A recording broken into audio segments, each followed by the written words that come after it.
because of technology, we have the ability to be live from many locations around the globe. And because of the format, an all-news network, we can spend whatever time is necessary to bring the viewer the complete context of that day's portion of the story. And by context, I mean the institutional memory that is critical to understand why and how. And that's those who are analysts and do commentary, and those who can explain. Slug that last piece, IPN, Israel post-war. David Brinkley once said that you step in front of the camera and you get out of news business and into show business. But nonetheless, that should not in any way subtract or obscure the need for the basic standards of good journalism.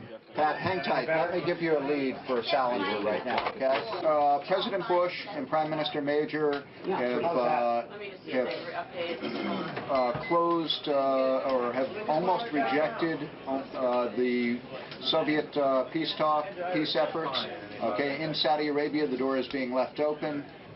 Rick Salinger is standing by live in Riyadh with the latest. All but closed. Yeah, all but closed. Right. Accuracy, speed, a fair approach, honesty and integrity within the reporter to try and bring the truth, whatever the truth may be. Going to war is a serious business. In a totalitarian society, the dictator just says we're going to war and everybody marches. And with this weapon of human brotherhood in our hands, we are seeing the war for men's minds not as a battle of truth against lies, but as a lasting alliance pledged in faith with all those millions driving forward to create the true new order, the world order of the people first, the people before all. In a democratic society, the theory is that if the political leadership is committed to war, they present reasons, and they got a very heavy burden of proof to meet, because a war is a very catastrophic affair, as this one proved to be.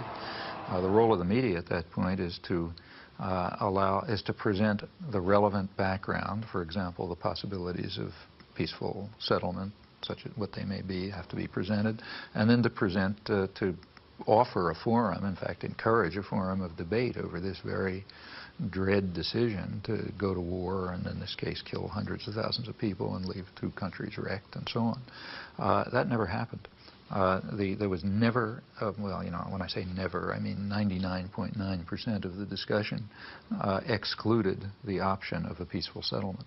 At Washington's Office of War Information falls one of the most vital and constructive tasks of this war.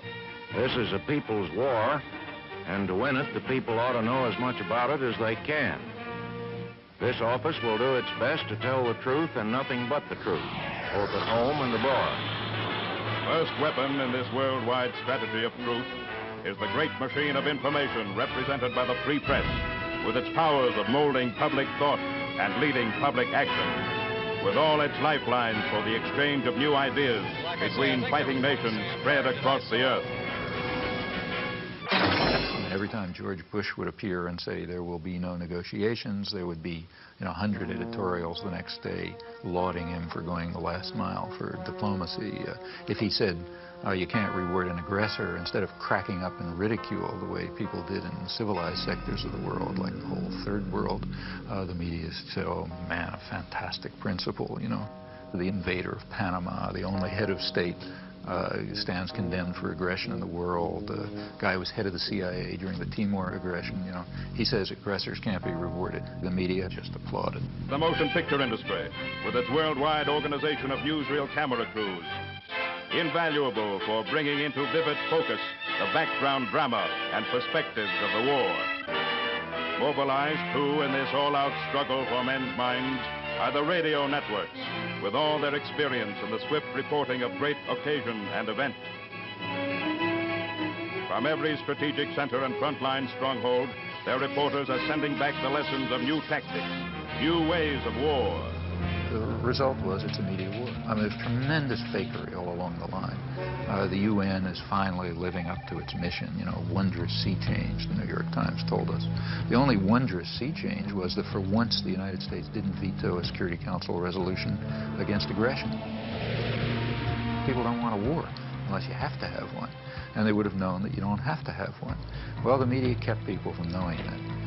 And that means we went to war very much in the manner of a totalitarian state, thanks to the media subservience. That's the big story.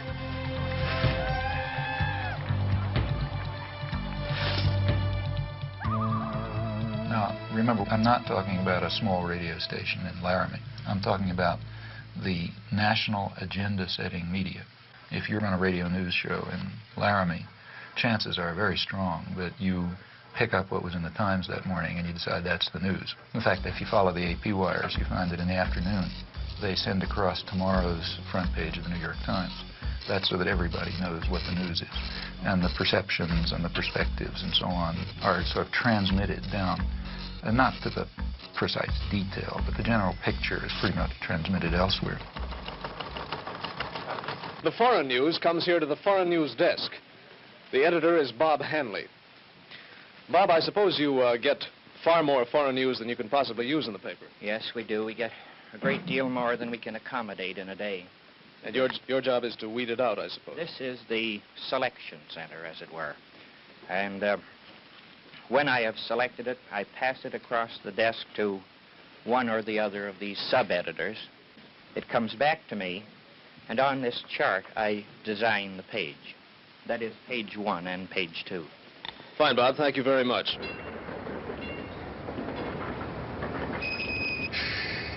Why do you want to make a film about media? Well, It's such a nice, quiet town. it's a beautiful town. Well, we're making a film about the mass media, so we thought, whatever, what a good place You to want to know come. where they got the name? So maybe you could start by introducing yourself. Yes, I'm Bowden Senko. I'm the Main Street manager and the executive director of the Media Business Authority. And we are in Media, Delaware County, in the southeastern part of Pennsylvania. Media is called everybody's hometown. The motto was developed as a way to promote the community. We're a very high promotion-conscious community. When you walk through media, you'll be treated very well, and you find that people have taken the idea of being everybody's hometown to heart. The local paper, the Talk of the Town. The Town Talk. Do you read that? Yes, I read the Town Talk, yes. What do you think the difference is between the Wall Street Journal and the Talk? Oh, well, I mean, the Town Talk is completely local news, and it's fun. It's nice to read. It's interesting. You read about your neighbors and see what's going on in the school district and things like that. We're in business to make bucks, just like the big daily newspapers and just like the big radio stations, and we do quite well, and rightfully so, because we work very hard at it. I just want to show you a copy of the paper here, the way it is this week. It's plastic wrapped on all 4 sides, weatherproof, and hung on everybody's front door. And many times you'll find that this paper runs well over 100 pages a week. This particular edition, you have to remember there are 5 editions. This happens to be the Central Delaware County edition, which is the edition that covers Media, Pennsylvania.